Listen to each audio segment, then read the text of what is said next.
Good morning. I'm BC Seniors Advocate Dan Levitt. Thank you for coming today. I'd like to acknowledge we're in the territory of the Algonquin peoples, the Songhees, and Esquimalt First Nations. Today, I'm here to present the key findings and recommendations from our latest report, which details the challenges seniors and their families are facing accessing a long-term care bed in British Columbia, and the lack of supports available to them, and the gaps in communication while they're at home on the wait list, and the continuing increasing demand for care due over the next 10 years because of a rapid aging population and the need to invest more in seniors' care. So the background for this report, I want to start in Cranbrook in April of last year, where I had a town hall meeting as I toured the province when I first took over this role. And a woman told me about how long she had to wait for long-term care while her husband was on his dementia journey. After months of waiting, when she finally got the phone call that a bed was available, it was located an hour away in Fernie, over a mountain road. It was very difficult for her to continue to visit her husband. I thought this was a one-off story, and I continue to hear this story wherever I go around in the province, hearing about couples being separated and hearing about the frustration that caregivers and families who are calling our office are telling us about the long wait times for long-term care and the lack of information they hear about where they are on the wait list. There are more people on that wait list and people are waiting longer. Simply put, the supply of publicly subsidized long-term care beds has not kept pace with the growing number of seniors in our province. Since 2020, the government's plan is to build and replace over 5,000 publicly subsidized beds by 2030-31. The Ministry of Health has identified 16,000 new additional beds are needed to meet the demand by 2036. In 11 years from now. So here's the scope of our review. We looked at the wait times over the past 10 years. We looked at the wait times going forward based on the current Ministry of Health plan. We wanted to see how is this lack of investment impacting on the overall healthcare system? And what's the impact on family caregivers and the seniors who are waiting for that bed? We invited family caregivers to respond to a survey from our office, and 900 people answered the call and gave us their feedback from that survey. And these are people who either had placed a loved one recently or who are waiting for a long-term care bed. We also looked at the bed expansion plan to see, is it adequate? And we looked at different ways potentially of decreasing demand. So wait lists and wait times are on the rise. They're going in the wrong direction. Over the past decade, there's a 200% increase in the number of people on the wait list. 10 years ago, there were 2,300 people. Today, that number has increased to 7,200. That's a 200% increase. And the people on that wait list are waiting longer, an increase of 98%. For an average time on the wait list. Some people are waiting less, some people are waiting much longer. So we've gone in the past decade from 146 days, which is approximately 5 months, to 290 days, which is approximately 10 months. As you can see, the data is consistent, showing that we have a longer time to wait, but we have an opportunity now to address this issue. We can avoid the kind of crisis that we've seen with the doctors and with housing not being available. Two problems we also saw a decade coming in advance. Now, this slide shows the critical low bed supply. When we think about the number of beds, we look at a statistic to measure this by 1,000 people over 75 and how many long-term care beds there are. Well, a decade ago, there were 77 beds. Today, that number has decreased to 58 beds for every 1,000 people over the age of 75. That's a 24% decrease. Now, go ahead 10 years and look at, based on current rate of growth and the current number of beds that are going to be built, there will be 41 beds per 1,000 people over 75, a further decrease of 30% compared to today. The current government projections for population growth and the required supply of new long-term care beds will create exponential increases in wait times.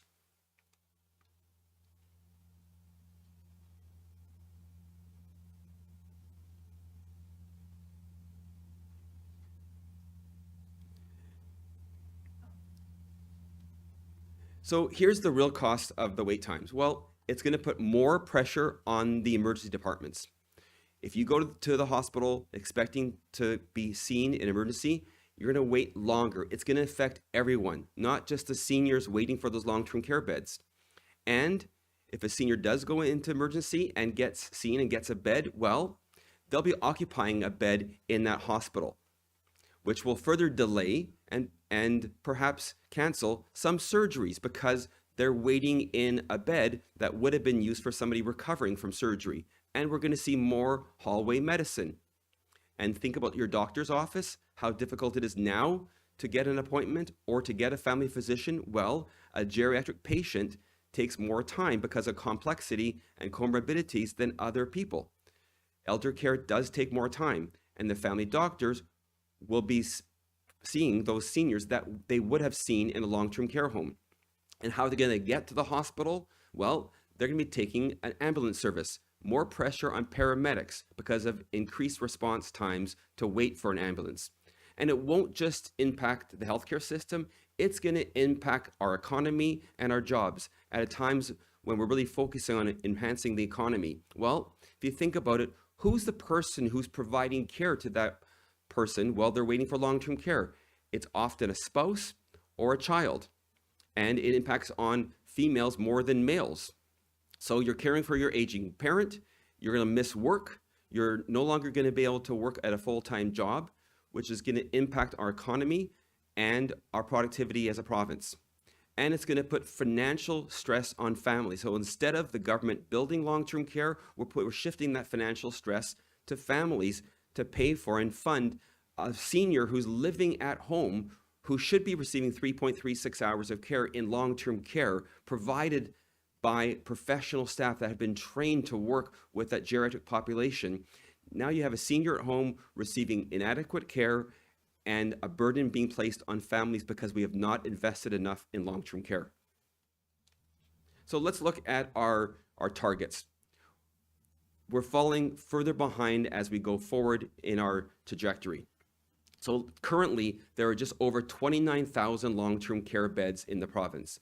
The Ministry of Health's own forecast is that today there should be over 31,000 long-term care beds. That's a gap currently of 2,000. Let's go forward 6 fiscal years to 2030-31.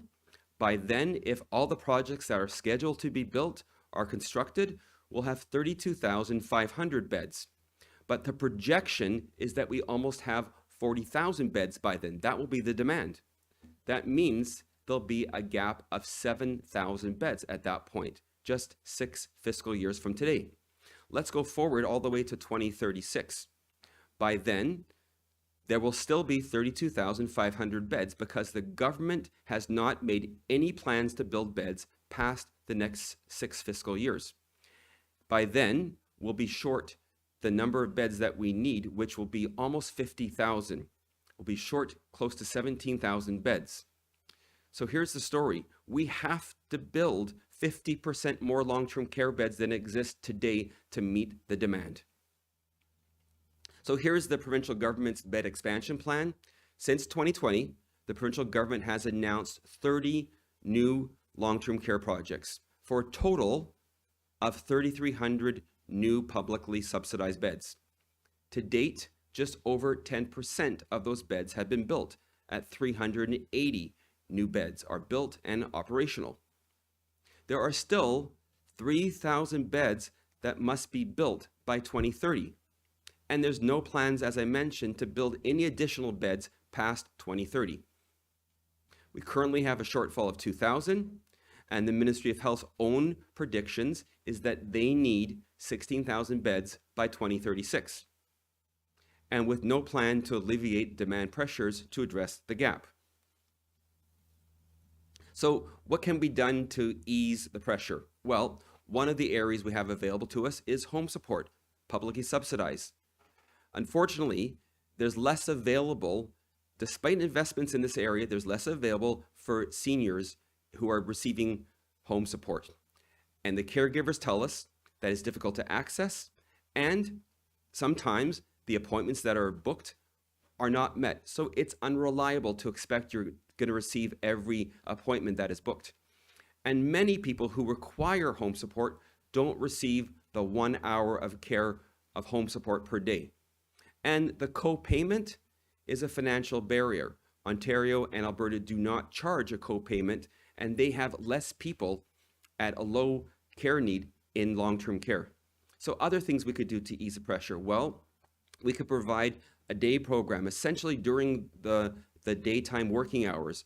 Unfortunately, this long-term care alternative during the day, it's not very publicized, and there's low awareness amongst caregivers, and there's lack of availability. Many seniors cannot access that service. Now, short-term long-term care is called respite care. This is overnight long-term care for days, perhaps up to a week. There's also low awareness amongst caregivers, and the number of respite beds is not going up, but as a percentage of the population is actually going down. Another thing we could do is build more publicly funded assisted living. 25 years ago, this program was introduced to provide essentially long-term care light. 1,200 people last year were waiting for assisted living. The wait lists continue to increase, and we have less beds today, less spaces in assisted living available for the population. We simply are not making enough investments in seniors and seniors care in the province, and that's putting more demand on long-term care. In our survey with the family members, we heard from caregivers, and the caregivers talk about the stress that is placed upon them while they're caring for an aging parent or a spouse who is on the trajectory to need long-term care. It's a burden on them. It's forced them to leave their jobs, and it's impacted on their physical and mental well-being. They need respite care. They need a break from this so they don't burn out if we're relying on them to care for their loved one for months on end. And many report this is the hardest job they've ever had and has a dramatic impact on their quality of life. What can we do to support families? Well, the first thing we could do is improve the support we provide to family members who are waiting for long-term care. It's often a siloed process where you're jumping from one silo to the next, and a navigator, somebody who could take you along the way and help you through that placement process, would be very helpful and provide some improved communication for families. Families tell us that there's not a transparency or accountability in the wait times targets that the Ministry of Health has established, and they often are told that they're on the wait list and told how long it could be, perhaps up to 2 years, but they don't get regular updates when they can expect to move in. We want to see better direct communication with families and seniors so they know where they are on the wait list and when they can expect to move into long-term care. And we have to improve more home support, adult day programs, and respite care, so people who require long-term care can get the care while they're at home. So we've made 6 recommendations in this report, and the first recommendation is that the Ministry of Health, along with the Ministry of Infrastructure, extend and update the long-term care bed plan. We want to see the beds capacity increase beyond 2030-31 to 2036. We must meet the growing demand for long-term care and reduce the wait times. Second recommendation is to improve community supports that could delay or even prevent long-term care admission. We want to see the financial barrier for home support being eliminated altogether. A senior earning approximately $30,000 a year in British Columbia approximately $3,000 a month, has to pay for 1 hour of home support over the course of a year, $10,000. Now their income has gone from approximately the 45th percentile down to below the 25th percentile. And now they're making a choice of, do I want home support, or what else can I forgo to make ends meet? And this financial cost is forcing some seniors to move into long-term care prematurely. We also want to see adult day programs being increased, more adult day programs available where seniors need them, and also more respite care, that overnight short-term, long-term care. The third recommendation is to strengthen the navigation supports that are available for long-term care. The system must be transparent and consistent for all seniors. You will hear some seniors complain that they don't understand why they're waiting for over a year for long-term care while somebody else got placed into long-term care after only a few weeks. We have to expand those essential supports while people are waiting for long-term care. We have to eliminate the copayment for long-term care, for home care, especially for people currently who are on the wait list for long-term care.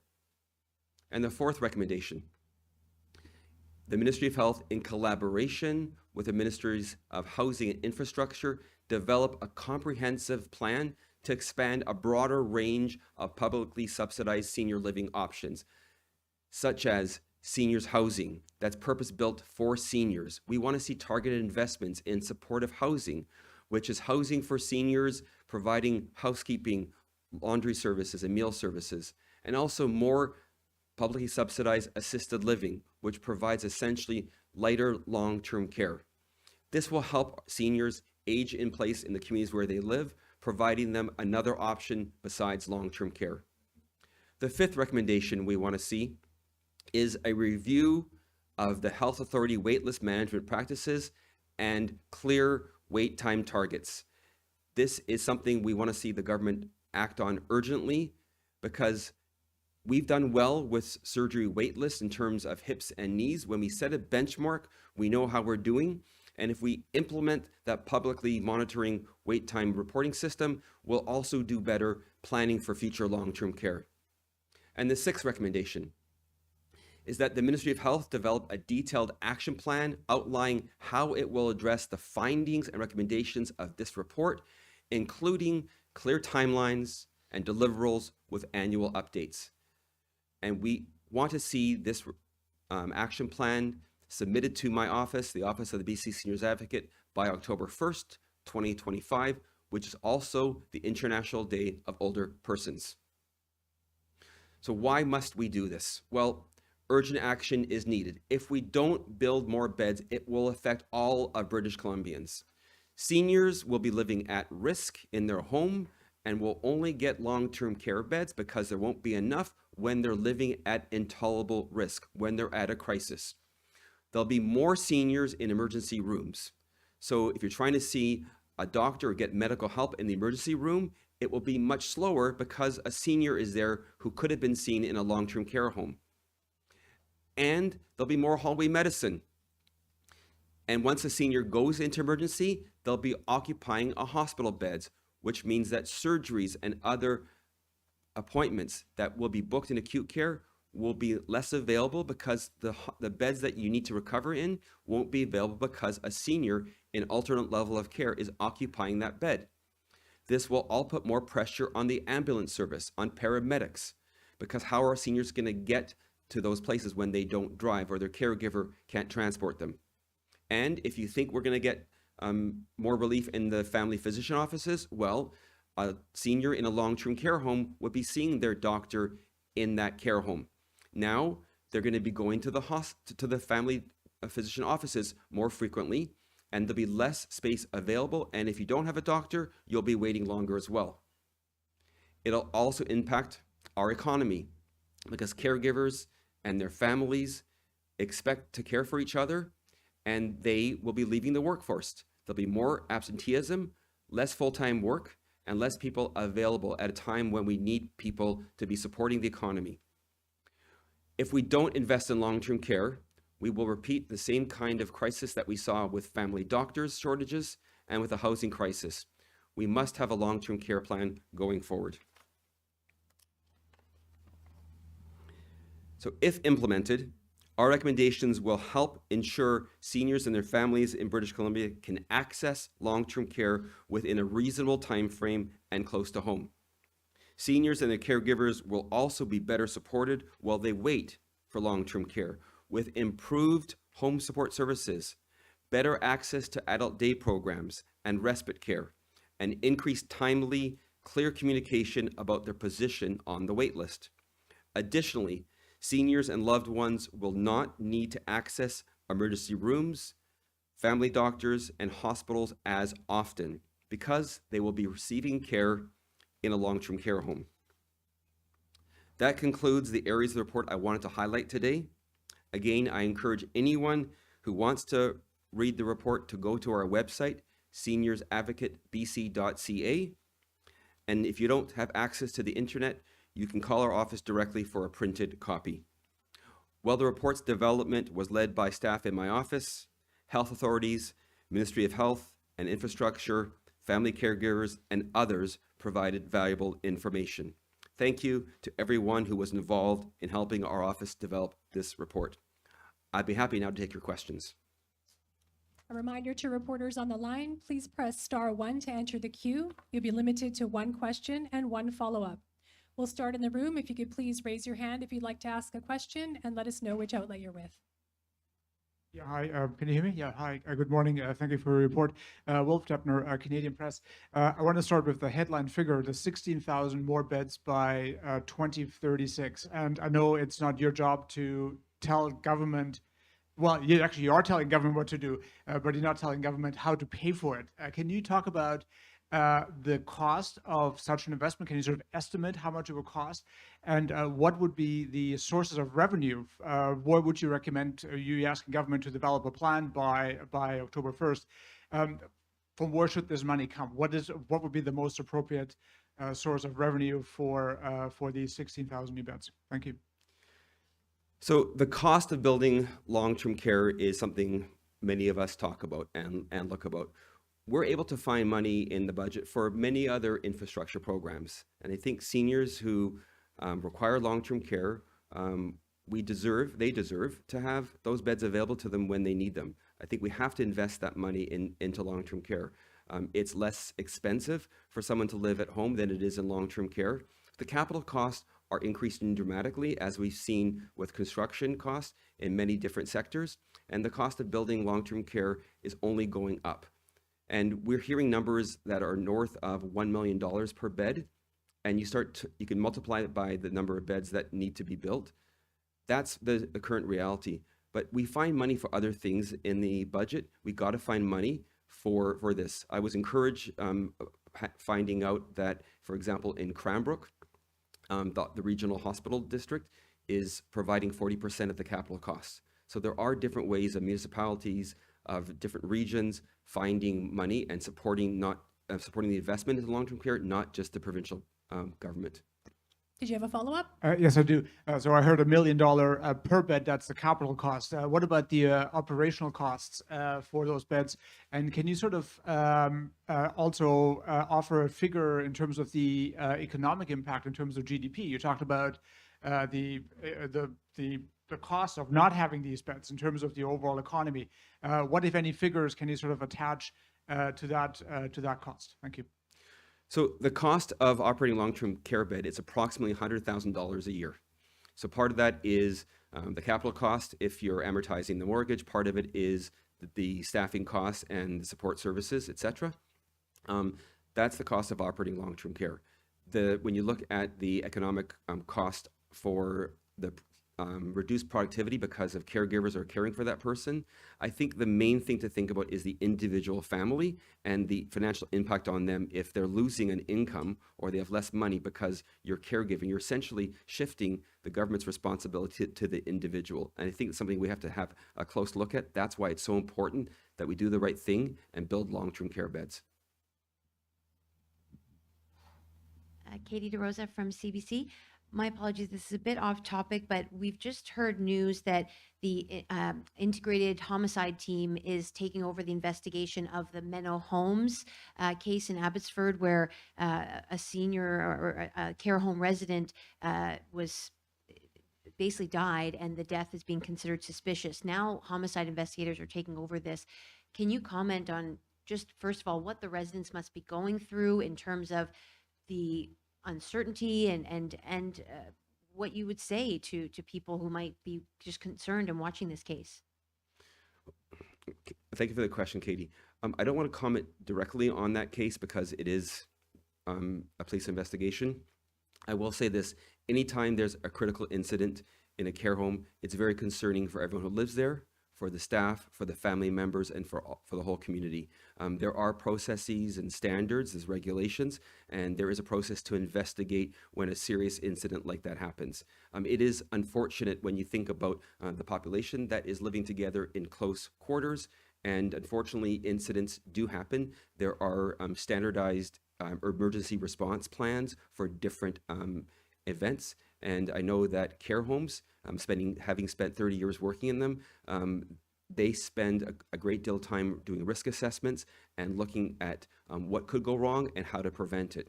And I think that what we need to do is to know that this is an isolated incident and that the general public is not at risk. If this, as the investigation, after the police investigation, would this be something your office would investigate for any systemic issues, or is this something you think you might look into after the police investigation? It's not something generally we would look at, but certainly if you think of just violence generally in long-term care, a number of years ago, there was always concern around somebody who has perhaps dementia or is, and their mind isn't working the way it used to.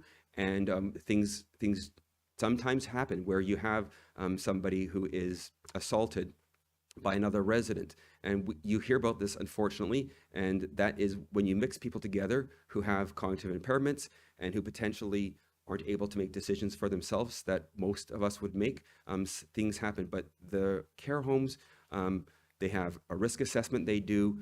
There are medical interventions they can do, and certainly we'll be looking at this issue and monitoring it. And again, I'm confident that the police investigation will work through the process and will have a result that will be shared with the public. Hi, Kylie Stanton, Global News. I just want to go back to Wolf's point about the funding. You said $1 million, 16,000 beds. That's $16 billion in the next 10 years. Is my math correct? And if so, again, $16 billion is a massive investment. Where is that money going to come from? I haven't seen a project like that for as long as I can remember. So when we look at the projects that the government prioritizes, infrastructure projects, we find money for many other things. We find them for hospitals, we find them for schools. We have to make the investments in long-term care. We don't have a choice really going forward. There are different sources of funding. Certainly the provincial government traditionally has basically managed the procurement process through the health authorities, and they've decided how much money and how many beds will roll out every year. But we have other funders that are available. For example, those hospital regional districts in Cranbrook, they funded and are funding 40% of the capital costs. And municipalities can also provide some reduction in some of the fees. And in other jurisdictions, the senior themselves will provide some equity who are living there. So there's many other options that are out there. Our focus of this report, the scope of this report, was really about the demand that's there and building enough beds to meet that demand going forward. And we simply don't have enough beds that are planned to meet the growing demand. Just a follow-up, right now as it stands, sort of the current situation, would you agree that the difference between waiting for a bed at home or going to the hospital and getting right in, jumping the queue, so to speak, is that what is happening? It's faster to go into long-term care from a hospital than it is to your home. We know that. Where there's a lot of pressure on hospitals for patient flow, to move people out as quickly as possible. So you are moving in faster from a hospital than you are from a home. We have those statistics, we monitor them, and it's unfortunate that's the case. Because when the program was introduced in 1978, it was heralded because it was done through primary care. And you were waitlisted, you moved in, you got to choose where you moved in, and it was a whole different environment. over the decades, we haven't invested enough. And because of that, now people are moving in either in crisis through the hospital or in crisis at home. And we have to build more beds so we can have a much better planned approach as we navigate long-term care. And, just building on that question, how are these beds prioritized? You know, like how are, is it just, okay, you're on a list, and then if you go to the hospital, you get bumped up that list, but like how are these beds prioritized? So for the individual, you're assessed based on your need, and you're also assessed on what your living environment is at home. So if you have a caregiver and you have those supports around you, and you're bringing in home care, maybe you're paying privately for some, and you have some that's publicly subsidized, then you may wait longer. But if you're at intolerable risk, for example, if you're living alone in an apartment and you no longer are able to answer your phone, no longer able to press a call button, that would be intolerable risk, and you're going to move up sooner and move in.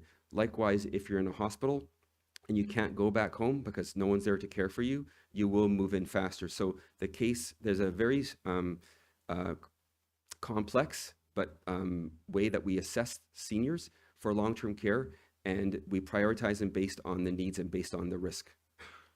You kind of answered my second question, but I was just wondering, you talk a lot about strained families and caregivers, adult children, and spouses. Like, what happens to those individuals who don't have any family members? Like, it sounds like that they're bumped up the list, but obviously, if you can still answer your phone, but you still might need some sort of care. Like, are those people just prioritized in general? So somebody who needs care and doesn't have supports around them and who's at risk of self-harm or neglect, they will be more prioritized than somebody who has all the supports around them. So right now, really, the system is based on the lack of beds, is based on caregivers, family caregivers taking on that service to their loved one. And I think when for spouses, when they got married, did they really think that they were going to be doing this in sickness and health? And now many are, because we haven't made the kind of investment that's needed. So we shifted the burden from government to the families. Hi, Emily Joveski with Vista Radio. The report recommends setting benchmark wait times for long-term care like we have for certain surgeries. Do you have an idea of how long those benchmarks could be or would be appropriate for considering the wait list? Well, if you go back and look at the number of beds that were around even 10 years ago, you think about there were 77 beds for every 1,000 seniors over the age of 75. And you look at how long people were waiting then, it was much less time than they're waiting now. So the key thing is we have to build long-term care to reduce the gap that's growing in the number of beds that are needed and they demand. So if we don't build enough beds, the wait list is only going to increase. So we want to see that decrease, because if we have a further gap than 2,000 beds compared to the number of people waiting that are in those beds, we're going to have longer wait times, and it's only going to put more pressure on family members and on healthcare system and reduce productivity in the economy. And the review doesn't factor in elder abuse, but do you think that is something that should be more considered by the province as part of a more holistic way to address these issues and of long-term care? So a few months ago, our office, along with some of our partners, we recognized Elder Abuse Awareness Day, and we wanted to make sure, and we continue to want to make sure that seniors and their families know who to call to get help. So if anyone is subject or is living somewhere that's unsafe, they can call Seniors First, and there's a community response networks and also our office to get the help that they need to get out of the situation they're in, because no senior should be living and experiencing elder abuse. Next, we'll go to the phones. Mary Griffin from Check TV. Hi, thanks so much for taking my call. I'm just calling, and forgive me if you've already addressed this, but I'm just trying to determine if you've heard about cuts to home care as a way for seniors, vulnerable members of the population within Island Health and other health regions as a way to maybe prioritize long-term care beds. I haven't heard that, and it doesn't make sense, because if you're cutting a service like home support that's already stressed and already strained because we've not added enough hours of home care for the population that is using that service, and at the same time we're not building enough long-term care beds. It doesn't logically make sense. So I can't imagine that they actually are reducing home support to put more pressure on long-term care. Both need to be invested in so we can support seniors to age in place. Most people, when you ask them would they want to move into long-term care, 80% want to live at home as long as possible. So the idea of reducing home support to encourage people to move into long-term care doesn't make any sense. Did you have a follow-up, Mary? Well, just wondering, we've received emails from viewers who are talking about home care visits that have been dramatically reduced from what they were initially proposed. And when they call the office to inquire, it's, well, there's staffing shortages, there's also an overtime ban. And I'm just wondering, because Island Health is experiencing job cuts at the moment, if the priority is reducing maybe administrative positions, overtime, and then seniors who are trying to live at home are those who perhaps are suffering.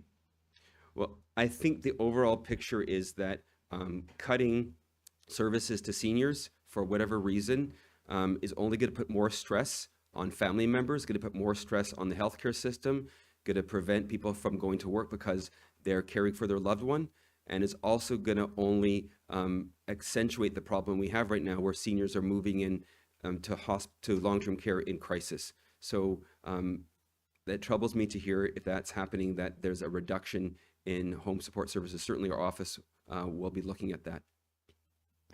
Next, we'll go to Mary Brooke from Island Social Trends. Hi. Today you've clearly outlined that the long-term care supply is behind, and that also there should be a push for aging in place housing. So with tight budgets in the government, I'm just wondering which way should ministers decide to put their dollars toward more long-term care, or really make that shift to a housing supply for seniors, which really is kind of behind some of the Scandinavian countries who are doing that. Well, thank you for the question. I think we have to do both. We're always going to need long-term care. Can we reduce that number of almost 50,000 long-term care beds? Perhaps we can by putting more supports into things like publicly subsidized assisted living. We haven't added beds since the program was first announced. We need to build more seniors housing where they can have supports where they live. And we need to certainly invest more in home care and overnight respite care and adult day programs. So we really need to see that whole continuum of care and services much more robust than it is today if we want to meet the growing demand from seniors for those services. Did you have a follow-up, Mary? Yeah, so there is a shortage of family doctors, we all know, and taking on seniors as patients is more of a load for doctors. So I'm just wondering what your recommendations would be to family doctors, particularly new ones coming into the system, whether they prioritize seniors, have a balance in their client base to take up some of the slack in seniors without doctors. Well, I think it's important when we think about the most medically complex people in our population that they have the medical care they need when they need it and close to home. We know that if they don't go to their doctor's office, they're going to end up in emergency rooms and they may end up hospitalized. So when we think about complexity, whether it's somebody who's over 65 or under 65, we have to make sure that our family physicians are seeing them and providing them the care that they need. Thanks, everybody. That concludes today's event.